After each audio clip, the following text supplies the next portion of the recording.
January 28, 1986. The space race is on. NASA launches what would be the ill-fated Challenger. I remember being on the job that day, the office I worked in. There was a break room, kitchen that we all shared, those in the office. And someone came in with the news. And we just had cubicles. We didn't really have offices per se. But I overheard the conversation that the space shuttle had exploded. On that day, Challenger lifted off 73 seconds into its flight. It erupted, exploded. All on board, obviously, died. And even in then, 1986, we were watching this live. It was on all of the major networks. And I had this deep, sickening feeling in my stomach for those who were aboard, knowing that no doubt they perished.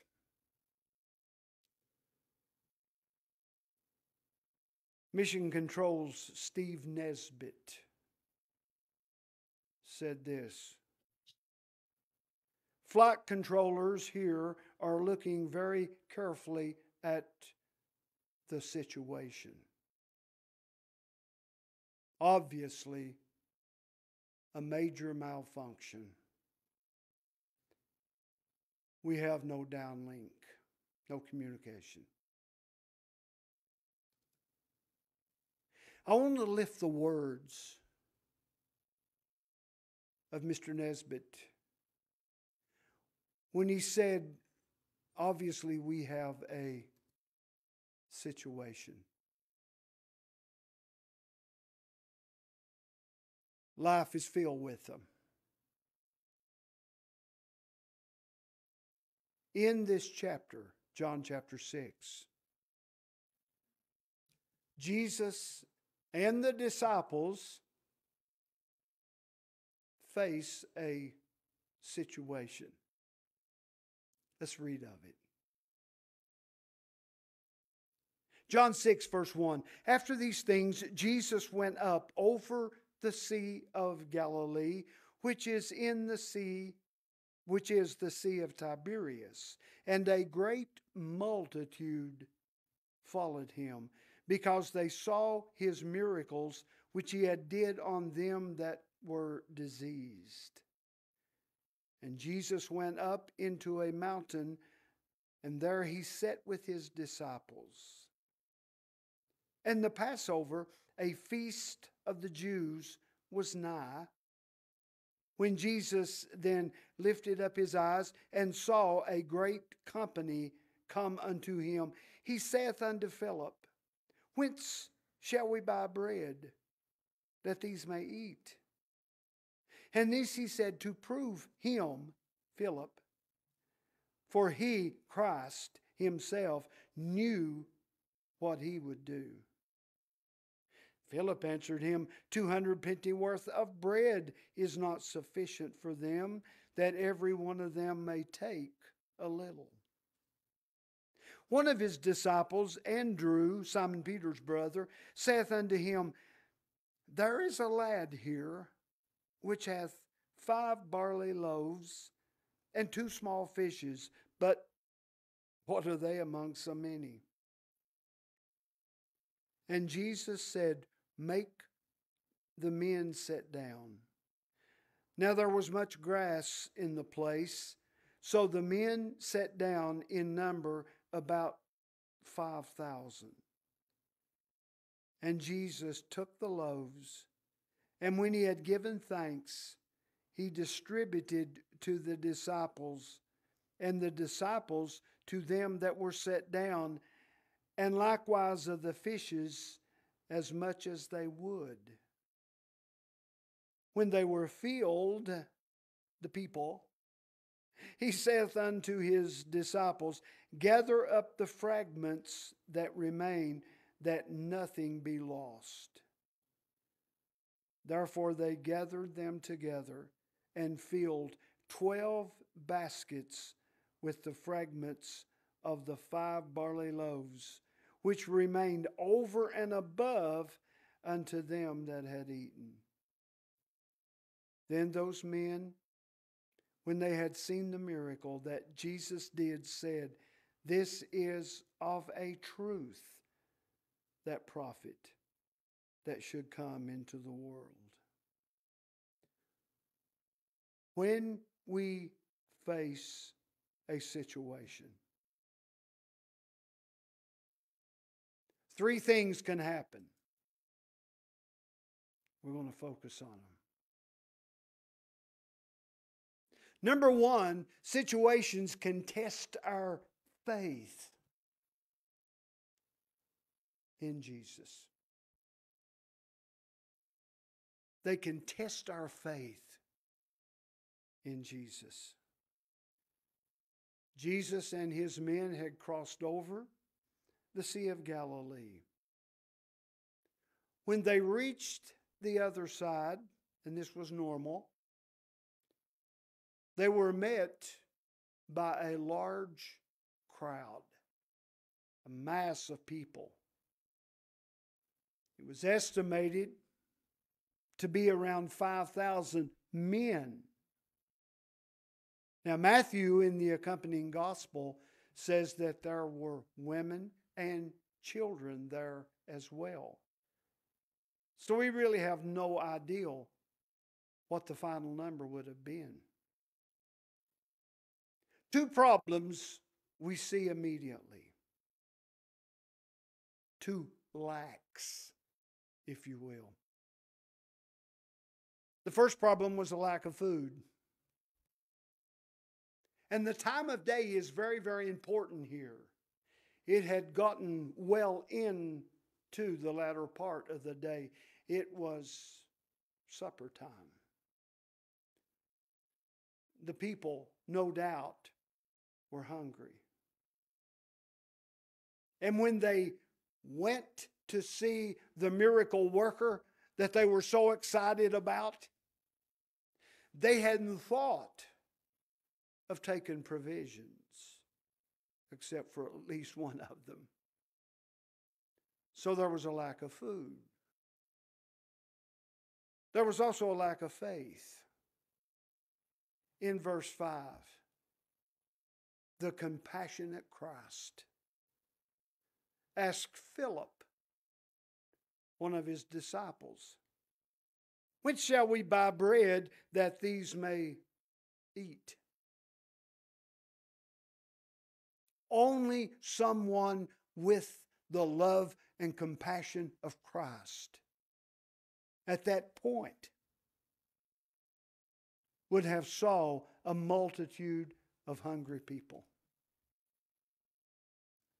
Most people would have looked at, particularly preachers, they would have looked at and they would just saw a number, a mass of people. Jesus saw hungry people in more ways than one. Which shall we buy bread that these may eat? Philip replied in verse 7, 200 pennyworth of bread is not sufficient for them. There's a very, very important point to be made here. Philip answered a question that Jesus didn't ask. Let me point it out to you. Jesus didn't ask him, how much will it cost? Because that was the answer that Philip came back to Christ with. 200 pennyworth is not enough to feed such a multitude. Jesus didn't ask that.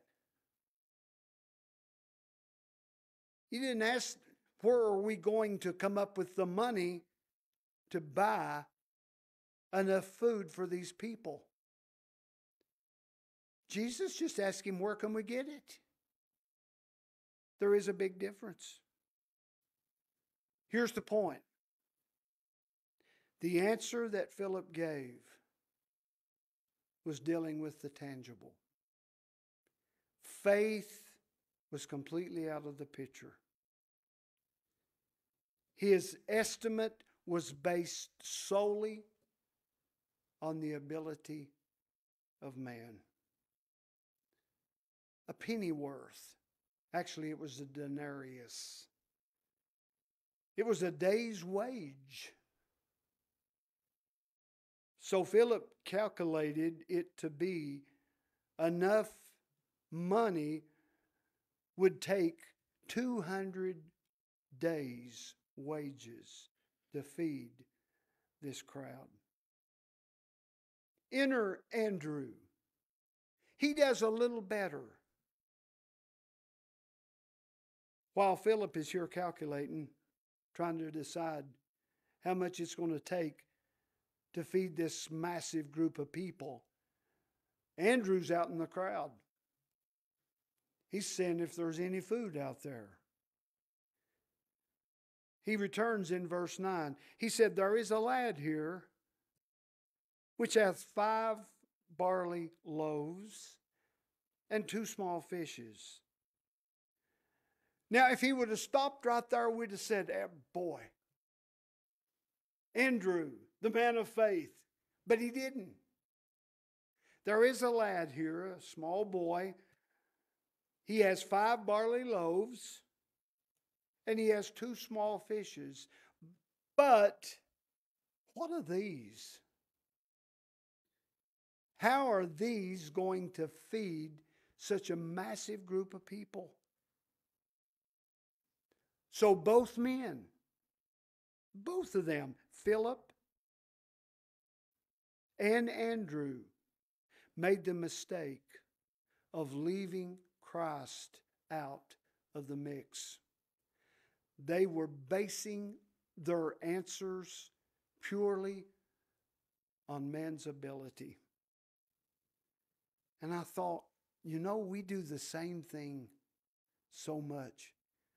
We talk about being people of faith, and I think somewhere down deep inside of us, most of us have a degree of faith because God gives it to us. We'd never be saved without that. He gives us a measure of faith. And we have that. But there's so many times that we look to the tangible. How am I going to do this? I don't think that it would be wrong whatsoever when we face a situation to look to heaven and say, Christ, how are you going to do this? Just make it clear to me. How are you going to do this? Because that invites Christ into the mix and it changes everything. Make no doubt about it. When we face a situation, it can test our faith in Jesus. Second, situations also turn our focus to Jesus. I believe that the lad that's spoken of in verse 9 is one of the real heroes of this story. He had brought just enough to feed himself. He had had that much forethought. I wonder why the others hadn't did the same thing. There's one thing you can say about me. I'm going to have my sack lunch with me. I believe this lad is one of the real heroes of this story.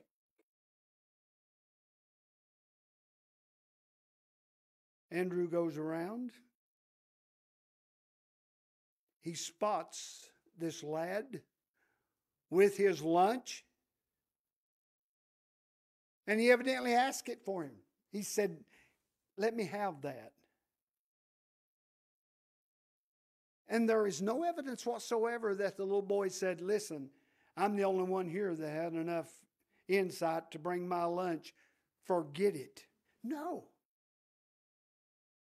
No. Evidently, he gave it to him. I can't imagine that he physically took this little boy's lunch. I think he asked him for it, and I think the little boy gave it to him. That's why I said he's one of the heroes of this story. He was willing to share what he had. And there's a sermon in that. Jesus tells the disciples, tell everybody to sit down. It was a grassy area, beautiful spot. Have everyone to sit down. And at this point, Jesus does something that's so important. And you see him doing this often in his earthly life. He looks to heaven. And he asks the Father to bless this food. Interesting point here. Would be one of discussion. Does this mean that Jesus could not have performed this miracle without looking to heaven and asking the Father? I don't think so. I don't think he would have had any problem whatsoever. You got to keep in mind that one of the reasons, primary reasons, that these multitudes of people are following Jesus is because of the miracles. Some of them had seen the miraculous work of Christ. Others had just heard of it. That's the primary reason that they were there. His teaching was different, yes, and that's great. But I believe the real reason that they were there was they had hopes of seeing a miracle. We've heard he can do them. Maybe he'll do one. I want to see it. I believe that's why the majority of them were there, looking for a miracle. Why did he stop before they distributed the food and looked to heaven and asked the Father to bless? I believe it was for the benefit of the people who were watching. They needed to see that. And that says so much to me. If I read this miracle and that part wasn't in there, it wouldn't diminish how I feel about Jesus whatsoever. Because there were other times he performed miracles that we don't see an obvious time that he stops and asks the Father. But here's one time he did. And I think there is a message in this for us. Scripture says that we don't have. Oftentimes we don't have because we don't ask. And ladies and gentlemen, there is nothing whatsoever wrong with asking. Ask. Ask and you shall receive. Ask. He looks to heaven. He blesses the food. In verses 11 through 13, this is astronomical. It says everyone was fed. Everyone.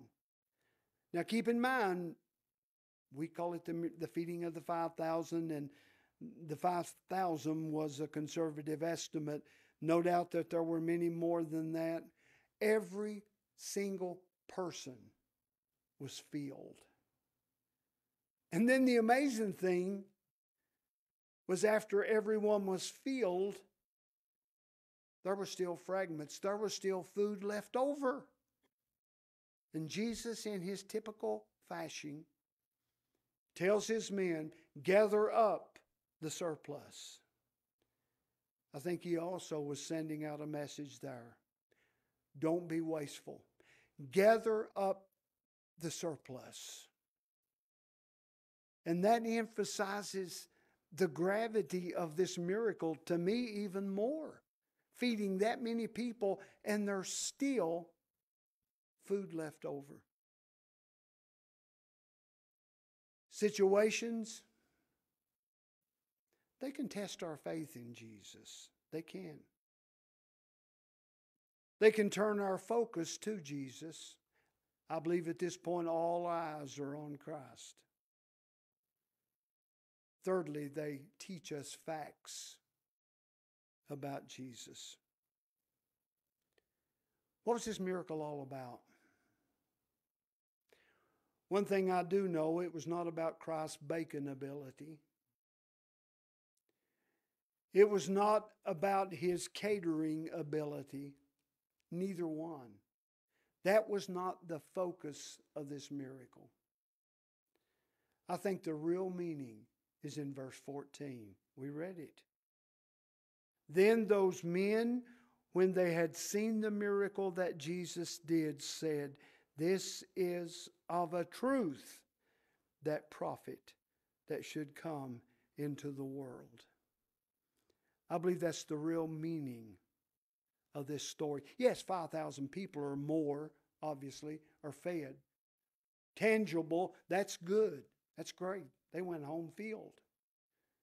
But I believe the real purpose was that people would see that truly Jesus Christ is who he said he was and who many, many people on the street were saying that he was.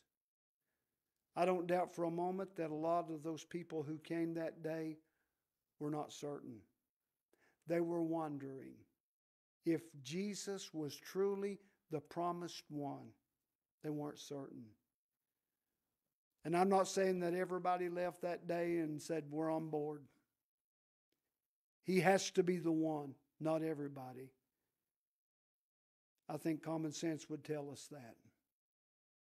But a large contingency of them did say that. Truly, truly. This is that prophet that should come into the world. You know what's so sad about that? Perhaps even some of the same people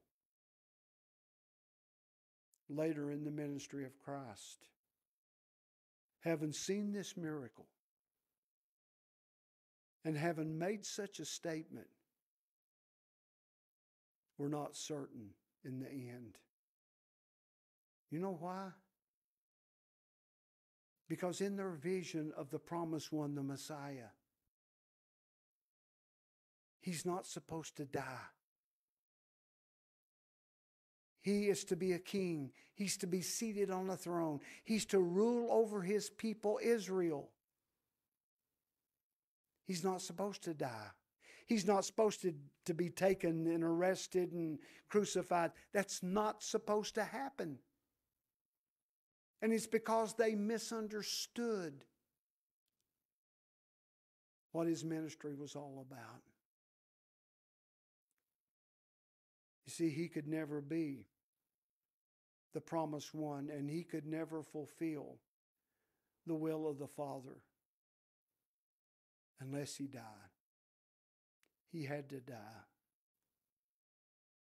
because I needed his death to cleanse me of my sin. And you, and you, and you, and you, and you, everybody needed his death and subsequent resurrection to cleanse you of your sin. He had to die. Situations, we face them. We face them all through life. They vary. Some would be labeled as small, others huge. And it could be so many different things. But the message this evening is about when we face a situation, it basically draws us to our ideology of who Jesus Christ is. And the same Christ who did this incredible miracle that we marvel at is still able today. If you've never put yourself in the hands of Jesus and said, Lord, save me, I need you. As Joshua shared with us at the point in his life when he came to that. If you have never done that, please consider that even tonight. As he said a moment ago, and I agree 100%, it will be the greatest decision that you ever make. Amen? All right, let's stand.